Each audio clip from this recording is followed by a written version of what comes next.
Serial நடிகை ஸ்ருதி நாராயணன் அவங்களுடைய ஒரு ஆடிஷன் வீடியோ ஒன்று லீக் ஆயிருக்கு. இந்த லிங்க் உங்ககிட்ட இருந்தா தயவு செஞ்சு ரீஷேர் பண்ணாதீங்க, அப்படியே டிலீட் பண்ணிடுங்க. காம வெறி பிடிச்ச இந்த வீடியோ பார்த்தவங்களுக்கும் காமம் வராது, பரிதாபம் தான் வரும். But this is not a personal call. ஒரு வியாபாரம், காஸ்டிங் கவுச்ன்ற ஒரு டிரான்சாக்ஷன். படத்துல வாய்ப்பு வேணும்னா படுக்கணும். இது வித்தியாசமா வீடியோ கால்ல என்ன சொன்னாலும் பண்ணணும் அப்படின்றது ஒரு புறம்போக்கு, பொறுக்கி டேஷ் டேஷ் என்ன வேணாலும் கெட்ட வார்த்தை போட்டுக்கோங்க, தப்பே கிடையாது. ஒரு பெரிய டைரக்டரோட மேனேஜர் அப்படின்னு சொல்லி ஒருத்தர் அங்கேருந்து என்னெல்லாம் கர்மாந்தரம் பண்ண வைக்க முடியுமோ எல்லாமே பண்ண வச்சிருக்கான். இந்த சைடு இந்த பொண்ணு கூட சிரிச்ச முகத்தோட அப்படின்னு சொல்லி பண்ணிட்டே போறாங்க. சத்தியமா இது பார்க்கும்போது மனசுல ஒரே கேள்விதான் வருது, ஏண்டா ஆடிஷன் என்ற பேர்ல என்ன வேணாலும் கேட்பீங்களா?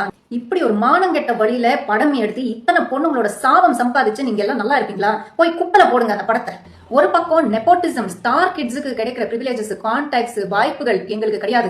இன்னொரு பக்கம் இந்த காஸ்டிங் கோச்ன்ற கன்றாவையும் நம்ம பண்ண மாட்டோம்னு நடுவில் நிக்கிறோம்ல. சோ நான் என்ன மாதிரி பல நடிகைகளுக்கு இன்னைக்கு சினிமா வாய்ப்புகளே இல்லாம போயிருக்கு. சோ நம்ம கனவுகள் எல்லாமே நம்ம கொண்டுட்டோம். எப்படிப்பட்ட நியாயம் நீங்க சொல்லுங்க? தப்பு பண்ணாம இருக்கிறதே ஒரு பெரிய தப்பா இருக்கு. ஒரு சைடு இந்த ஃபேவர்ஸ் எல்லாம் கேட்கறவங்க மேல எவ்வளவு குற்றம் சொல்றோமோ, இந்த ஃபேவர்ஸ் எல்லாம் பண்றவங்க மேலயும் ஈக்குவலா குற்றம் இருக்குதானே.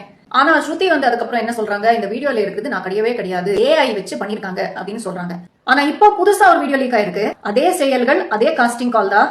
பேசிக்கலி இந்த வீடியோ ரியலா இருந்தா இவங்க விக்டிம் கிடையாது. ரியலா இல்ல அவங்க சொல்ற மாதிரி ஏஐ அப்படின்னா அப்போ இவங்க விக்டிம் தான். இதை பண்றவங்களை அவங்க எக்ஸ்போஸ் பண்ணி அவங்க மேல கம்ப்ளைண்ட் கொடுக்கலாம். அதுதான் இவங்களுக்கு உண்மையான ஜஸ்டிஸா இருக்கும். அண்ட் ஃபைனலி தமிழ் சினிமா இண்டஸ்ட்ரியோட பெரிய மனுஷங்க கிட்ட ஒரே ஒரு விஷயம் தான் சொல்லணும். எல்லா நடிகைகள் சார்பா இந்த விஷயத்த நான் சொல்றேன்.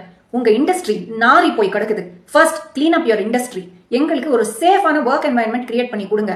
சக ஆர்டிஸ்டா, ஈக்குவல் ஹியூமன் பீயிங்ஸா ரெஸ்பெக்ட் கொடுங்க. நியாயமா நமக்கு வர வேண்டிய வாய்ப்புகள் எங்க டேலண்ட் பார்த்து எங்களுக்கு கொடுங்க.